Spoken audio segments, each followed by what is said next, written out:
Hey, welcome back, everybody, to another episode of the Educational AD Podcast. We're going to be right back with today's guest, but as always, we're going to give a shout out to our sponsors. Now, don't hit that fast forward button. These are all companies that I used as an athletic director. They're all great companies. You should be using them too. So take 3 minutes, listen to our shout outs, then listen to our interview, and then go and visit these sponsors. I'm telling you, you're going to be glad you did. Here we go. We'd like to thank Snap Raise for their support of the podcast. Have you ever spent weeks and weeks with a fundraiser and been disappointed in the results? Well, those days are gone. Go to snapraise.com. We used it at our school with great success, and so will you. Go to snapraise.com. You can check out all their other great platforms. But if you're looking for a fundraiser, you just found it, and it's Snap Raise. We also want to say thanks to Huddle.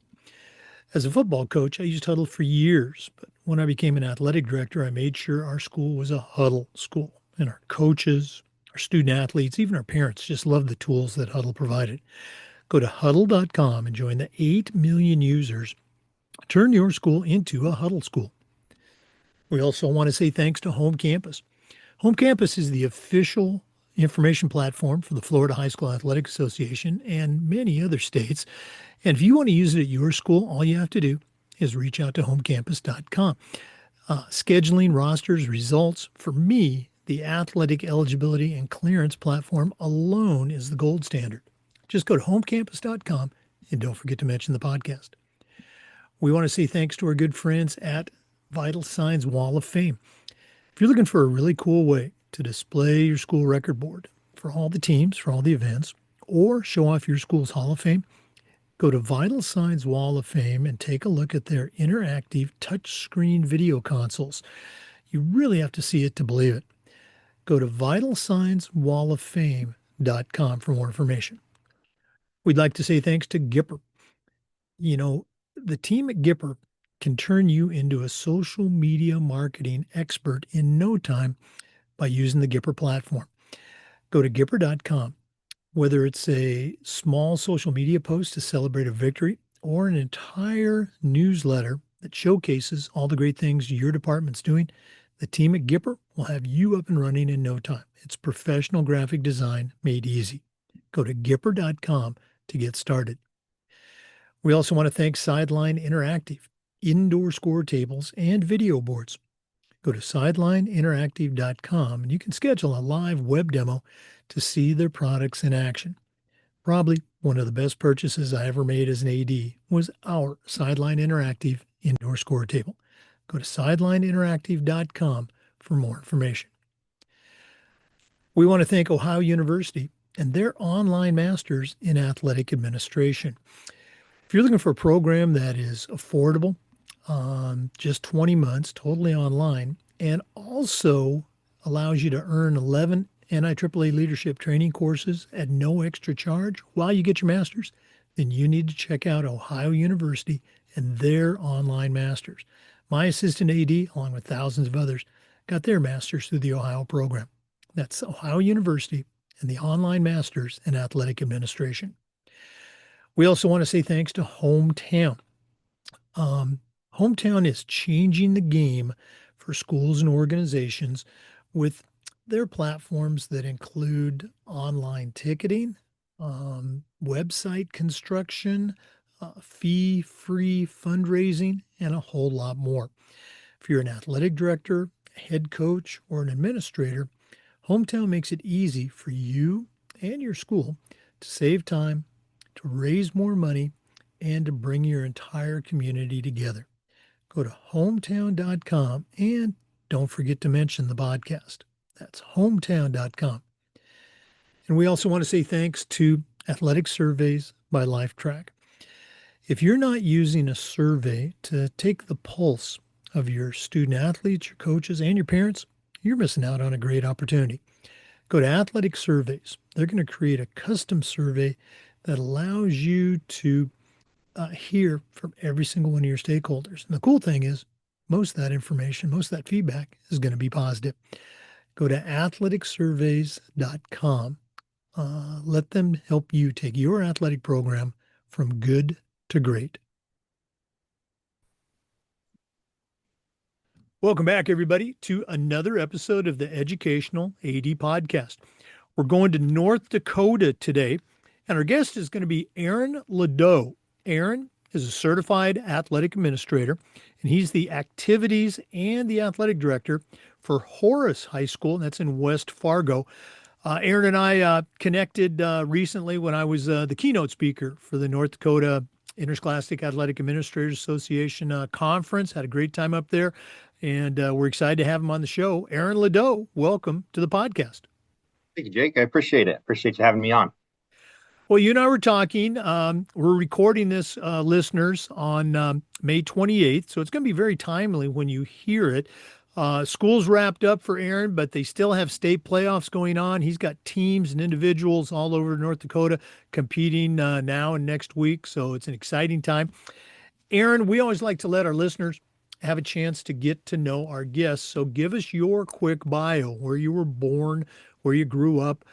Maybe take us up through your own high school and college experience, and then we'll take a break.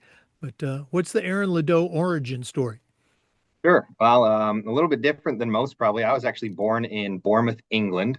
I was raised there until I was 7 years old. Kind of how that worked was Grandpa was Navy. Long story short on that, Grandma and Grandpa were pen pals, writing letters back and forth. 2-ish years of that. Then my grandma flew out to the States to meet him in California. 3 days later, they were married, and there you go. Lo and behold, a few generations later, I was around. We ended up moving to Washington State, Port Orchard, Washington area, Oh, actually. It's close to the Bremerton Naval Base, Tacoma, Seattle area, right around in there. So I went to the rest of elementary there, middle school, high school there. Our high school was probably, at the time when I was there, it was only 10 through 12 based on the size. They couldn't fit all of the students in there. So we had junior highs and high schools. So right. I graduated with roughly somewhere between 650, 700 students.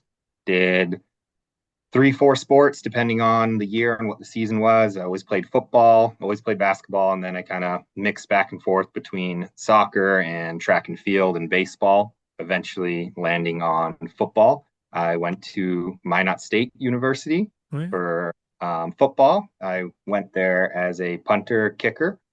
Um, 5 years there. It was great. It was a lot of fun. We did not win many games, but made a lot of friendships, a lot of lasting friendships with all of my teammates there in college. So I think in the last 4 years or so, every single year, one of us has been getting married. So I've taken a lot of trips to Arizona on bachelor parties or weddings, just different experiences with those friends. So those were lifelong friends I'll never forget.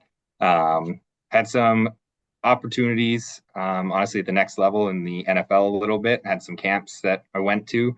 Um, I was decent at punting a football, so got a few looks there. So that was a cool experience to kind of see what that next level is like. I would say to some like the high school students, right? If you're going to be a high school student and you're going to college to play college athletics, you got to think about it in the sense of you were 1, 2 of the best of your players within your school. You got to think if you're going to the next level, then you're going to be still 1, 2, but everybody else in your team is probably 1, 2 of the best from their high school also. And then when you also try and go to that next level, it's just a crazy amount of competition. So it was a lot of fun, but spent my 5 years there, did my undergrad in physical education, then did my master's in sports management that next year. I did that kind of online while I lived in Grand Forks. I got my first teaching job. I taught seventh grade health. So went from the classroom to, or sorry, went from the gym to the classroom to teach seventh grade health. And then the next 7 years, I've been an AD. So Well, we want to jump into your career in our next segment. I'm going to go all the way back to, England. I mean, what was that like as a kid, making that move from England to the States and, going from, a place where soccer was everything to, soccer. We don't play soccer. What was that like for you? yeah, well, I had to learn that football was not football when I came to the States, right? It changed. So still played a lot of soccer when I was growing up, but that was the big sport in England. Obviously, that's all I did was that, and I played a lot of tennis actually, because that's probably one of the second biggest sports over there. So a lot of soccer, a lot of tennis. It was a shift in mindset, but I was still young enough that it didn't matter much. I do remember the night that we were leaving, essentially, my brother started crying. He was a little bit older, 2.5 years older. He was saying he was going to miss all of his friends and all this, that, and the other. So I started crying, and my parents asked me, "Well, why are you crying, Aaron?" And I said, "Well, because he's crying." So um, easy adjustment with how young I still was. I made a lot of friends when I first came over because they loved my accent. A couple of years later, they're like, he's Americanized now. It doesn't matter. So but yeah, it was good. So when we actually moved, my obviously my mom and dad moved with us, but then my aunt and uncle and my grandparents all moved at the same time. So we all lived in one big house together for about a year, which if you could imagine your whole family under one roof didn't go so well in the end because everyone had different rules, but it was a shift of just what the importance of sports were compared to over in England. Right. No, I can imagine that that household. Actually, a little bit familiar with that Bremerton area. I ended up going to. I was born in Oregon and grew up in Oregon, but went to high school in Southwest Washington, a place called Battleground.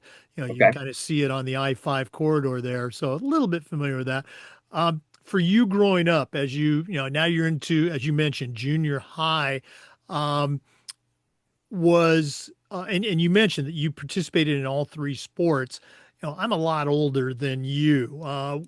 Did you ever encounter from, say, your high school coaches that, Aaron, you shouldn't be playing basketball. You should be doing, soccer year round, or you ended up doing football, football year round. Was that a thing for you, or were your coaches believers in the three sport system? Yeah, that really wasn't a thing that I can remember. The biggest one I could probably think that would push kids to be more of a one sport or focused athlete was our basketball coach a little bit. But even he wasn't like he just wanted more out of some of the athletes in the summertime to come to more of the basketball pieces, I think. Football really ran the show in our high school and was the big one, along with a lot of other schools. Football kind of is king, right?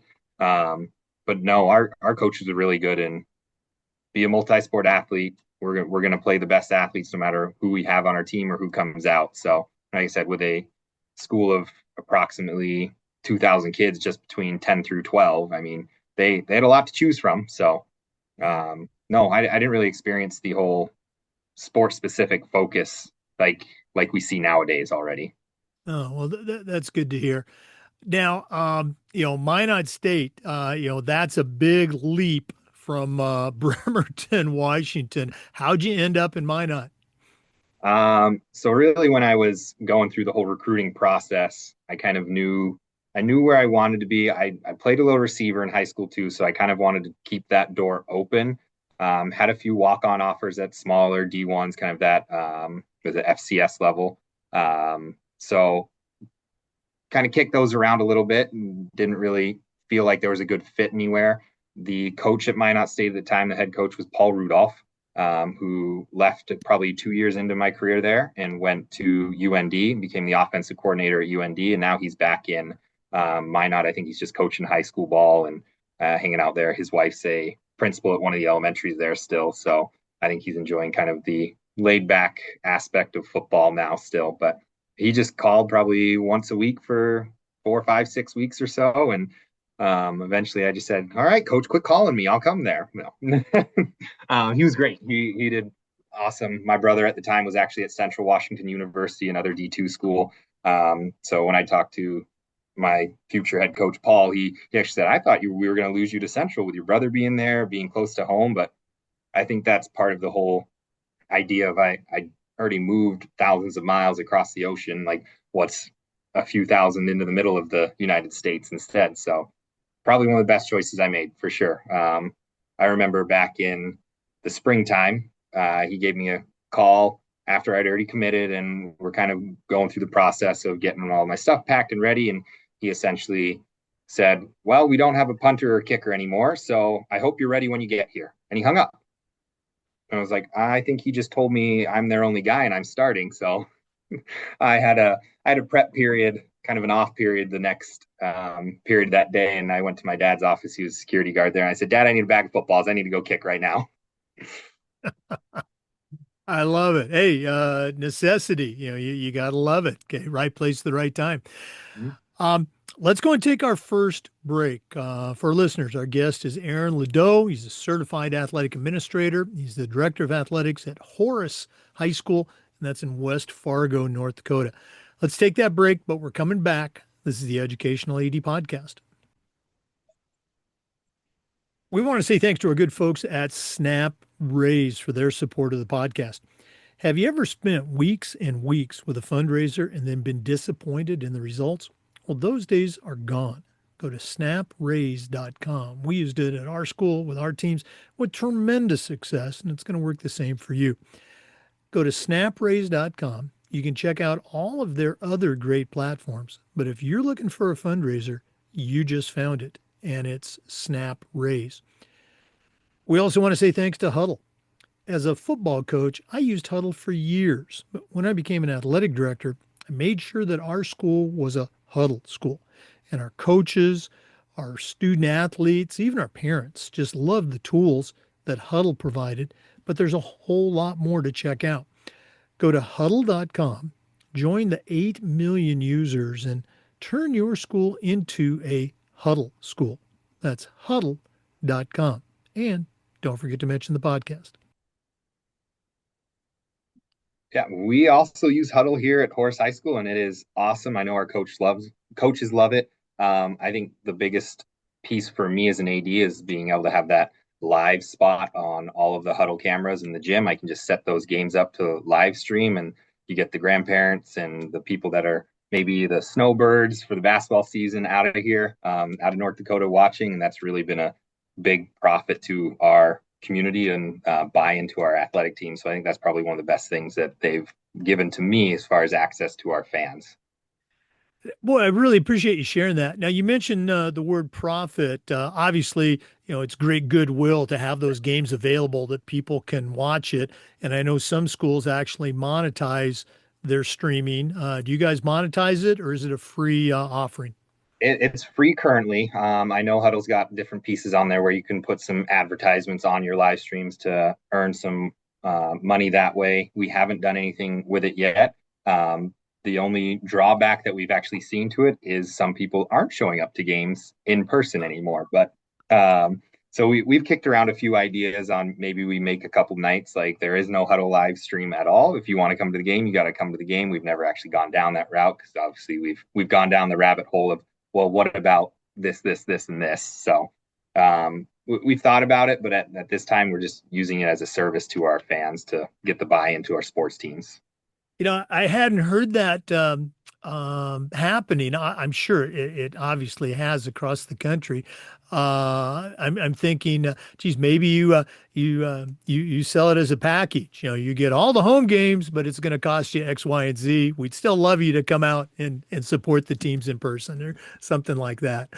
Glad I don't have to deal with those great. It's a great problem to have. Hey, our guest today is Aaron Deaux. He's the director of athletics and the activities director for Horace High School, and that's in West Fargo, North Dakota. Aaron, you kind of took us up through your career at Minot, a cup of coffee, if you will, at the next level. How did you get started on your teaching, coaching, and AD career? What was your first stop out of college? My first stop was in Grand Forks, North Dakota. When I went out there, got a job as the seventh grade health teacher at South Middle School in Grand Forks there. So some of my friends joke with me like, "You got a degree in physical education and you never taught PE once," and they're not wrong. So that whole first year, actually at the middle school there, I taught health. I coached middle school football. I coached middle school soccer, and I did my master's degree all in that same year.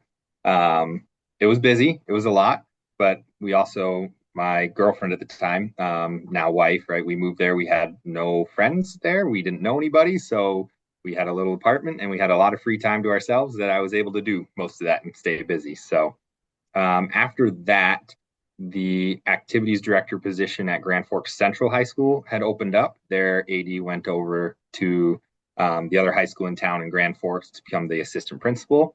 So I kind of kicked that idea around a little bit, and I was obviously very green at that time. I thought, well, you know what, I'll throw an application in and just see what happens. So, and I did that application right at the borderline end of the posting being closed, right? Probably the night before or something. So, I worked at the country club up there in the summers, mowing the greens.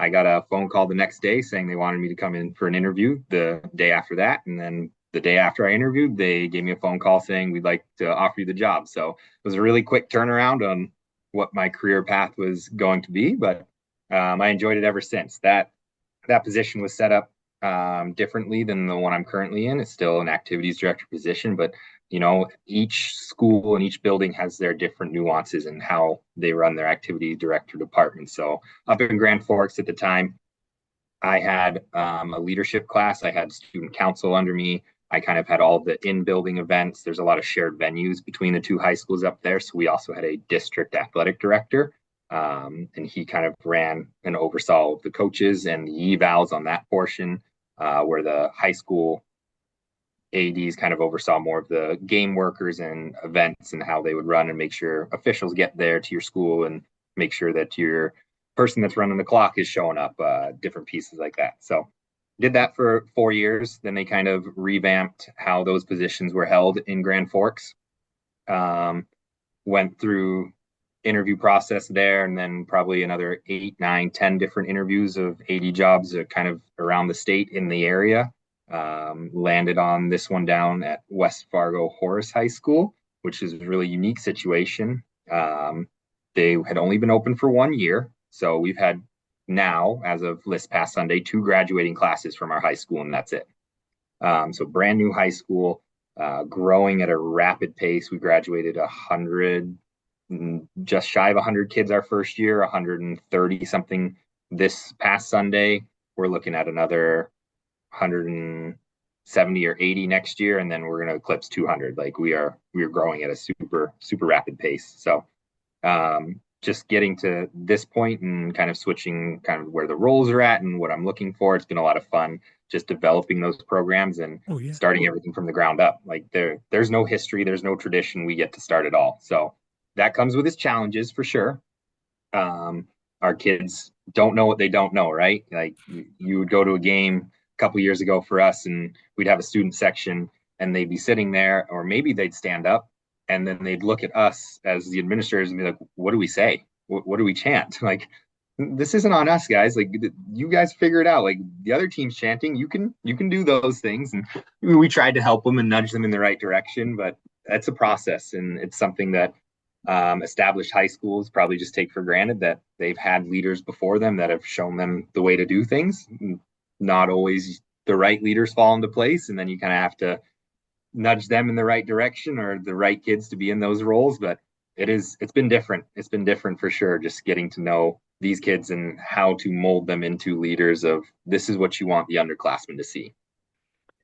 Yeah, it is such a unique experience. I've been fortunate to be involved with two startup high schools, and you're absolutely right. You know, you're teaching sports skills, but you're also teaching fan skills, and you're teaching parents a lot of times because you know that generation, or maybe even this current generation, many of them didn't participate in sports growing up, but now they want their kids to have that experience.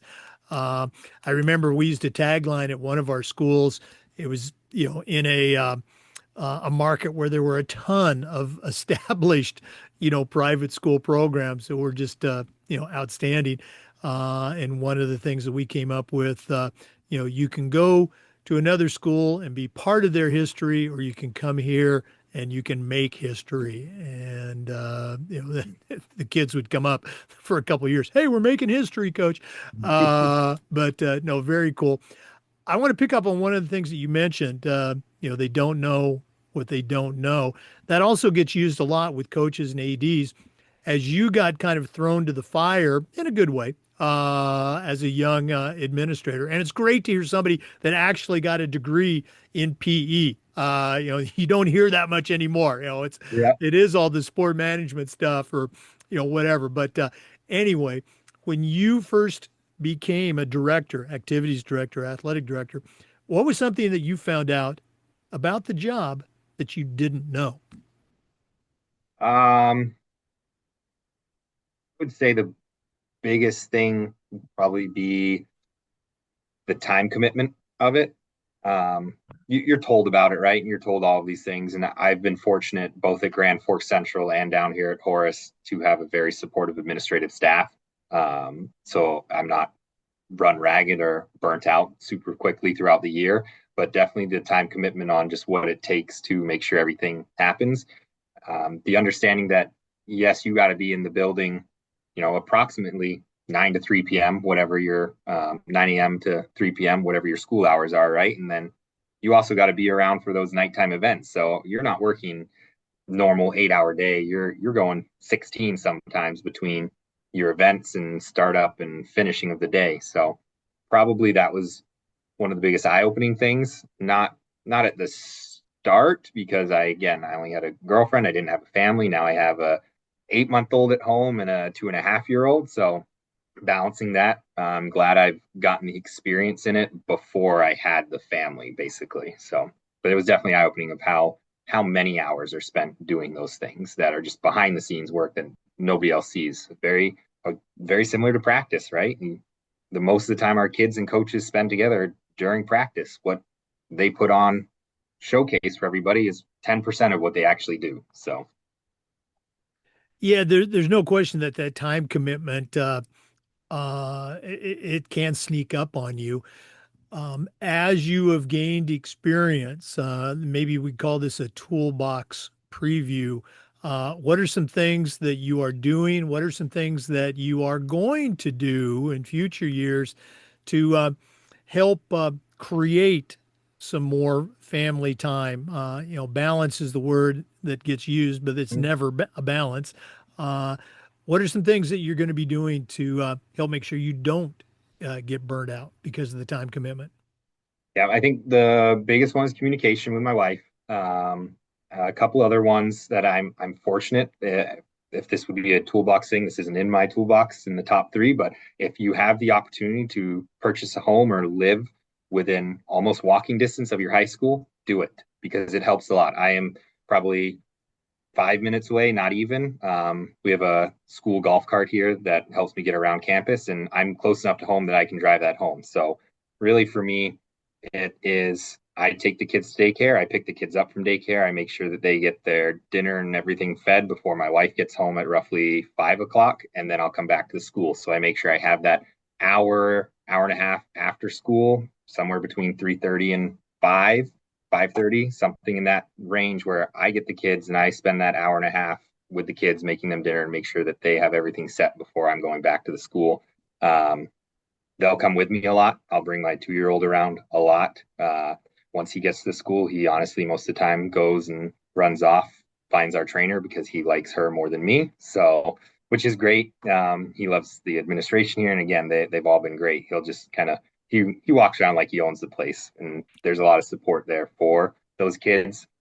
And I think that's really translated for me when I'm hiring a new coach, whoever it may be. A lot of them have young families, and I want to always explain to them and make sure that they understand like your kids can be around, like your family comes first. I want you to be here, a long time coach, if I'm hiring you. So if that means your kid has to come in to practice for a day, as long as you're still getting what you need done, I don't have a problem with them being at practice. Our softball coach has, I want to say four. I think it's four kids.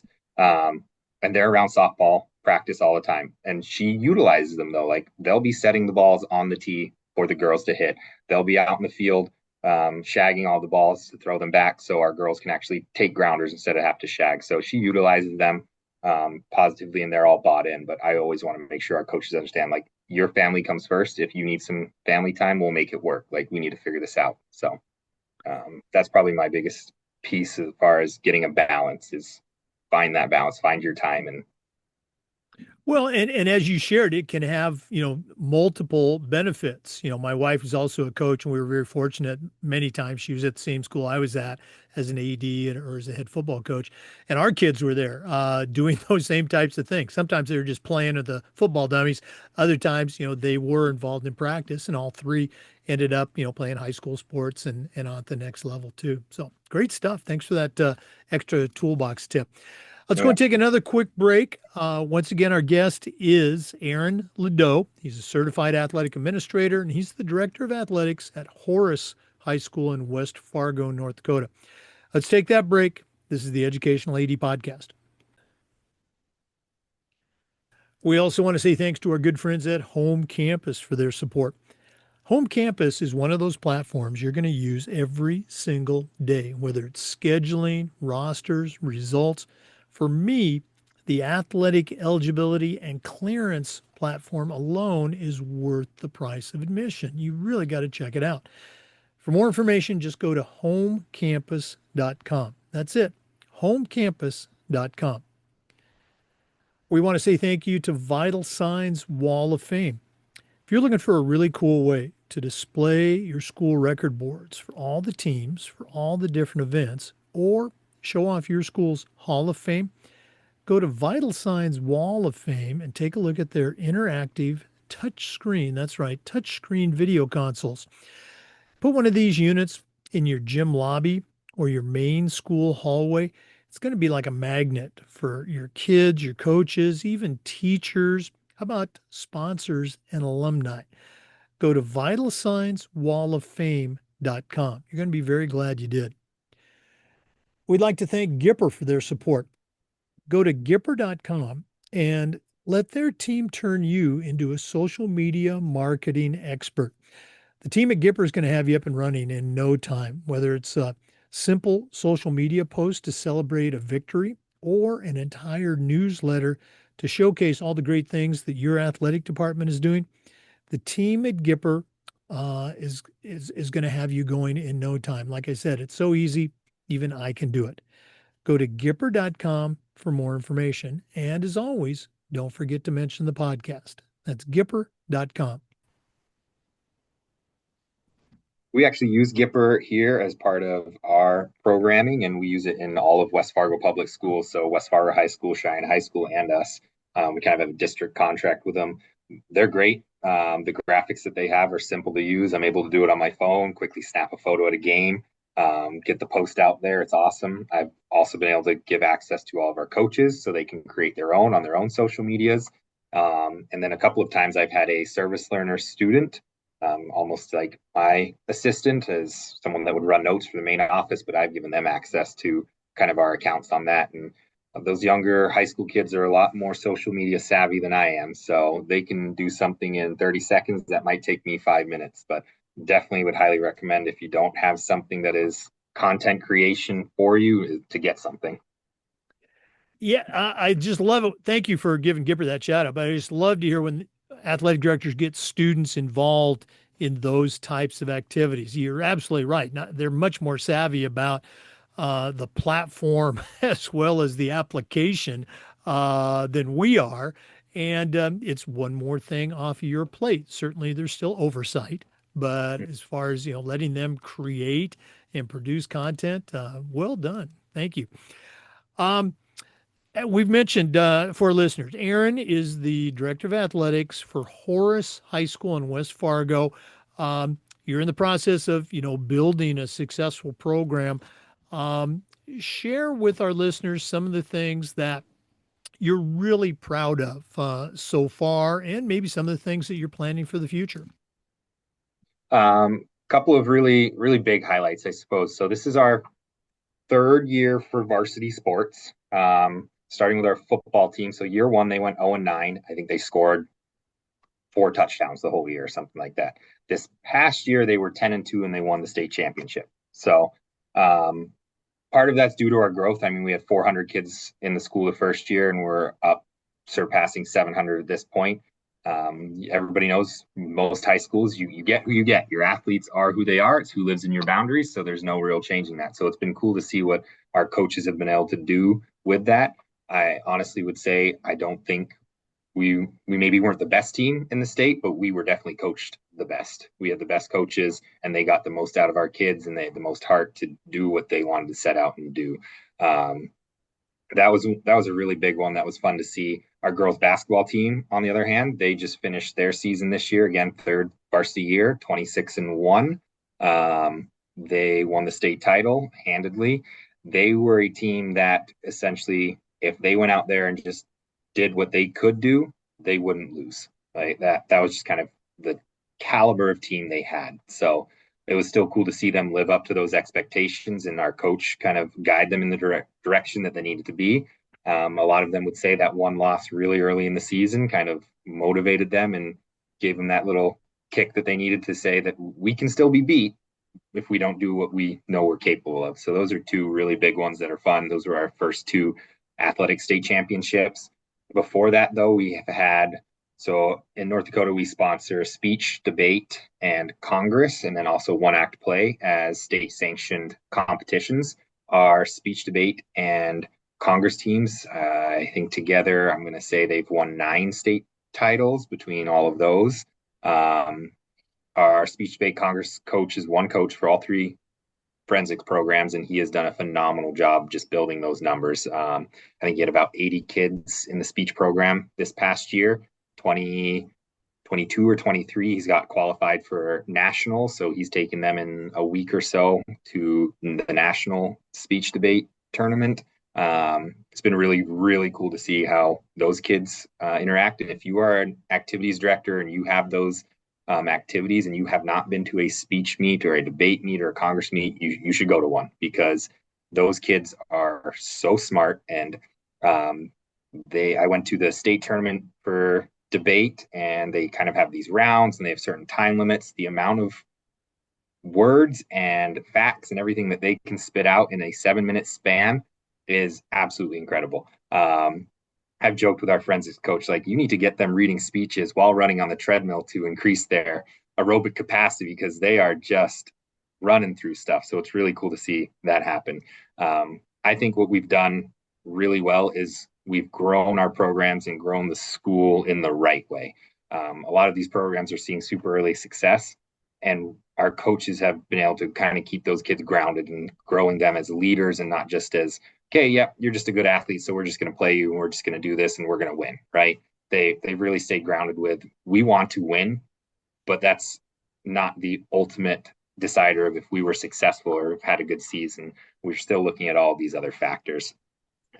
This past year, like I said, we had about 130 graduates. We had a 100% graduation rate for our school for our seniors. So that was another really cool aspect. And as we grow, that obviously becomes harder, but something we want to strive for is 100% all the time. So the last thing that I'm really proud of for us and our high school and this community is Horace is still a pretty small, tight-knit community. It's growing rapidly, but we had people at our state football game, people at the state championship basketball game that literally just showed up because they lived in Horace, and they just said, nope, we just live in Horace and we wanted to come support the high school and the kids and the team. So it's been really cool to see that community partnership. I've been working with them for this upcoming fall and partnering with them. They do this big Bean Days parade week. We're kind of trying to partner with our homecoming week in that same sense, do some fun things, they do a float parade on the Saturday. We're going to try and get some sort of firework night after our homecoming football game. So just trying to keep that partnership strong with the roots of the community. Boy, what a great start to the history of the school. Now, you mentioned your own experience as a high school athlete, that you were able to participate in all the sports, and coaches weren't playing tug of war. In a small school, that's a challenge. And to have the success that you've already had, do you have kids? I'm guessing that you do, that are participating in multiple sports and winning multiple state championships. You mentioned the speech and debate program. Is that something that you came in intentionally, or did that occur organically with the coaches? They just bought in on their own. How have you created that type of environment? That was really organic. That coach was in place before I got here, and he's been phenomenal. He is diehard speech, debate, Congress, all that kind of stuff. Even the one act play, he's been extremely easy to work with as far as sharing his students, because he has to share them with that one act play, with the musical. Like, all of those kids are such a crossover, and all of those forensics and musical pieces. He's worked really well with that crossover piece and making sure that they all have the opportunity to succeed. One of the coolest things I think he does to instill leadership into the youth of his program is none of his seniors are captains. If you're a senior, you don't get to be a captain. But as a senior, you essentially get to pick who the junior captains are. So it's putting it on them to say, who do you think would be a good leader for this team? And then boom, they got to kind of pick them, and he's filtering it down that way. And that's a different concept I hadn't seen before. It's very typical that your seniors get to the end and then, okay, you're the captain now, you lead the team. But having that ownership of, okay, if you have to leave the team, whose hands do you want to leave it in? Who do you think we should be able to pick up the pieces and lead this team? So that's kind of one of the coolest things that I think I've seen just overall. And I've actually told some of our athletic coaches, give this a shot. Like if you're not sure on how to do captains, because my other take on captains is just don't have any. Why do you need to name someone as a leader? Like your leaders will come out naturally. So you don't need to tag someone at the beginning of the season before you actually know. You can name them halfway through. You don't need them at all. But that's one of the coolest things I think he's done in building those programs up. Yep. Your second point there about, you really don't need captains. I don't think there's a single, athletic related tradition that has a lower return on investment than the time you spend as a coach trying to figure out, okay, well, how are we going to get captains? I mean, yes, it's an honor and all that stuff, but goodness gracious, your leaders are going to emerge. Everybody knows who the leaders are. Everybody knows who the captain is. And having juniors and developing those multiple leaders, younger leaders, it's a great idea. But I can speak from experience as it wasn't my first head football job, but it was my second.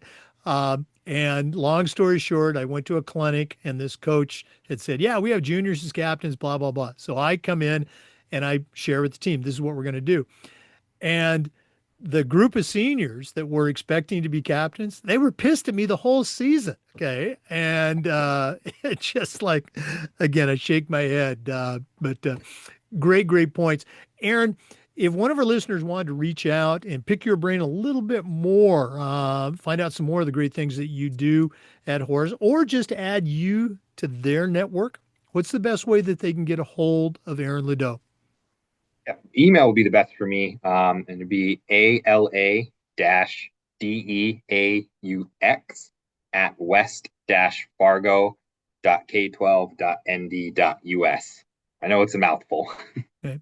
Well, Aaron's information is also available on the NIAAA membership portal for those of you that are NIAAA members.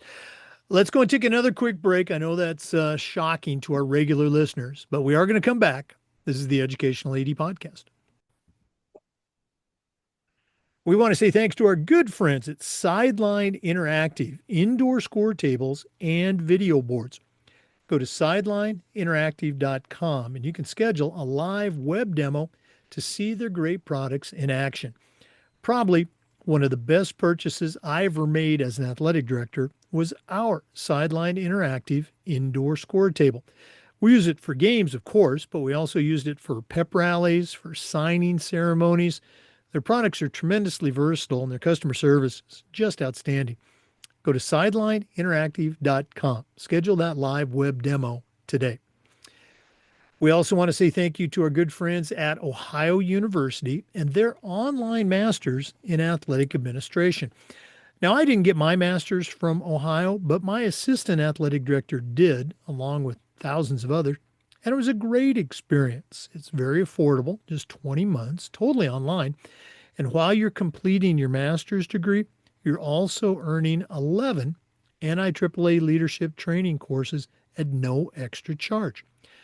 Go to Ohio University's website and check out their online masters in athletic administration. We also want to thank our good friends at Hometown. Hometown is changing the game for schools and organizations with their suite of solutions that includes things like digital ticketing. They're still the number one online ticketing provider to schools and colleges. Athletic website construction, fee-free fundraising, and a whole lot more. Whether you're an athletic director, a head coach, or a school administrator, Hometown is making it easy for you and your school to save time, to raise more money and to bring your entire community together. For more information, just go to hometown.com. That's hometown.com. And as always, don't forget to mention the podcast. Hey, everybody, welcome back. We're visiting again with Aaron Deaux from Horace High School in West Fargo, West Fargo, North Dakota. Aaron, you're a certified athletic administrator. That doesn't happen by accident. We get a lot of young ADs, new to the profession ADs, and I think it's important for them to hear about the journey that we take or we should take with our state and our national organization. So, can you kind of share how did you first hear about the North Dakota Association and the NIAAA? Yeah, when I got my first job in Grand Forks, our district AD essentially sent me kind of emails of this is all the things that you need to sign up for. I guess I didn't really know what it was at the time, and I was new to the job, and he told me to sign up for it. So I did all the paperwork to make an account and start taking some classes. For North Dakota, we hold a fall conference and a spring conference every single year. Typically, one class is offered maybe during that conference, but we'll offer two classes on the day before the conference every single year. So when I was first starting out, I went to the spring conference every year, did the two classes, and kind of went through the process that way.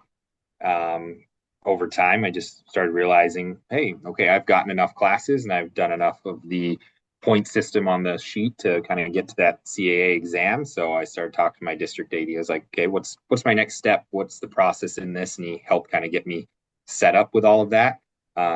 At this point, I think I've taken 17 different courses. I got to go to the national conference this past year down in Texas, which was a lot of fun. That was super cool. Took a couple of classes there. Just hearing again the different feedback from different ADs around the country, different sizes of school, different not to say problems, but different issues that come up that they have to deal with on a different scale. Is good to always get a different viewpoint on. Oh, that's a good idea, a good way to look at that, good way to deal with something on that sense. So the classes have been great. They've helped a lot with just my journey, my knowledge. A lot of those things I will take and then pass along to our coaches. Obviously, most of us as ADs don't have a 4 hour time block that we can get all of our coaches in the same room and teach them a whole class, but you can definitely take bits and pieces of those classes into your, maybe it's monthly meeting, bi-monthly meeting, whatever it is, and 45, 30 minutes of it, like, hey, this is the activity that we're doing from this course that I had taken. And those have been extremely helpful just in that sense. And even for myself, just kind of rejuvenating my passion and having a different way to look at how to do something that maybe I did differently in the past. So, You know, we hear about the first time national conference experience. Usually they use the term drinking from a fire hose, but the take back is often at two extremes. One is, boy, I never thought of this. This is really cool stuff. I got to bring it back to my high school. And the other one is, wow, I we're not doing this. I better bring this back to my high school or we're going to be in a lot of trouble. Which extreme were you at, or was it both? I definitely feel like it was a little bit of both. There's definitely some things that I would hear or some pieces that others were doing that I'm like, oh crap, we're way off the mark. And then there's other points in that whole conference where I'm like, we're above this. We are doing more than what the quote unquote minimal requirement would be for something along this. So I think there's a bit of both. Um, Again, in our district, we have 3 high schools in our district. So I'm very fortunate that I have 2 other high school building activity directors that we chat probably daily. We have a group text that we ask each other questions. We all try and get on the same page within the district. Equity gets thrown around in our district a lot. That word of equity, well, is it equitable? So that's tough. And we also have a district athletic director that oversees all 3 of the high schools and kind of helps with more of the big picture formal stuff. So it's really nice to have kind of a group of people that I can lean on. And then just within the West Fargo community, we have 3 schools in Fargo. Then there's a private school that's over in Fargo. another smaller private Class B school in Fargo that's kind of part of there. So we have a really close knit group of ADs down here. And then obviously the conference as a whole, we got a couple schools in Grand Forks, Valley City, Wapton. So we have a really good net of people and network that we can lean on down here. And most of them are all, if they're not certified athletic administrators, they're working towards it. They go to the conferences. So we get to, again, hang out outside of the what I would say is the typical work day where you're going to the visiting team high school and you get to chat during the game, like, hey, how's your year been? Where you get kind of that 2.5 days of just networking of like, okay, well, what other things are you doing? So Yeah, that's great to have that collegial atmosphere within your district, your county, your area of the state. Talking about the LTI courses, can you think of one or even a couple? They're all great, but can you think of one or maybe a component of one that really made an impression upon you that, wow, this is really good stuff that you can share with our listeners? yeah, I would say, the 700 courses, those leadership courses definitely are the ones that I enjoy the most. I do, I'm maybe on the um, small percentage side here, but I enjoy the law classes too, of just learning about the law of things and what's allowed and what's not allowed. But the 700 leadership courses, and I think it's either 716 or 719. One of those two leadership courses in there. There's some different kind of color charts and what sort of a leader are you, and I've taken that to a lot of my students and done that with kind of I've built a student activities council for our school and taken that and tried to instill in them, understand that you're going to have different types of leaders on your team, and different types of leaders and different types of people respond in different ways. So there, one of those is one of those color charts, and um, you have the red color is always those dominant, typical, fiery person. This is the way we're going to do things. You often see them as captains on your teams because they're the ones that stand out and they're the ones that have a loud voice on the team. And then there's green, yellow, blue, whatever the other colors are, but telling them that you have to understand how to communicate to your teammates, just like I have to understand how to communicate to my coaches, right? I can tell one coach, hey, your practice has moved from 4 to 6 today. Go. And they will respond with, okay, sounds good. If I have another coach and I think the color is green, that's more analytical. If I told that to one of my coaches and said, hey, your practice has moved from 4 to 6 in the gym, and I said nothing else, they're going to come back to me with 1,000 questions of, well, why do I have to move? What's going on? What happened? So just understanding how you communicate to one coach or one athlete on your team might not look the same for all of them. So having that wide variety of leadership skills of knowing who you're communicating to and who your audience is. Yeah. Again, as you were explaining that, I was just thinking back to number of LTI courses that I took over the years. Aaron, this has been really cool getting a chance to visit with you some more, taking a deep dive on all things Horace High School.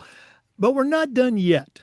We always wrap up with the athletic director's toolbox. And you certainly know your way around the world of athletics. We're going to take our final break, hear from Athletic Surveys, who sponsor this segment. When we come back, I'm going to challenge you to send out a brand new athletic director on their very first job. But I'm only going to let you put 3 items in the toolbox. So let's take that final break. And when we come back, we're going to see what Aaron Ledoux. I've been saying it right the whole time. Aaron Ledoux puts in his new athletic director toolbox. We'd like to thank Athletic Surveys for sponsoring the AD Toolbox segment. Athletic directors already get feedback, but a lot of times it's from a very small group that just wants to complain. Athletic Surveys is going to connect you to that group so you can hear their concerns and hopefully address them. But they're also going to connect you to the 98% of your stakeholders that support your program. And having that type of data is incredibly valuable, especially when you're visiting with that frustrated parent or maybe your principal or even your school board.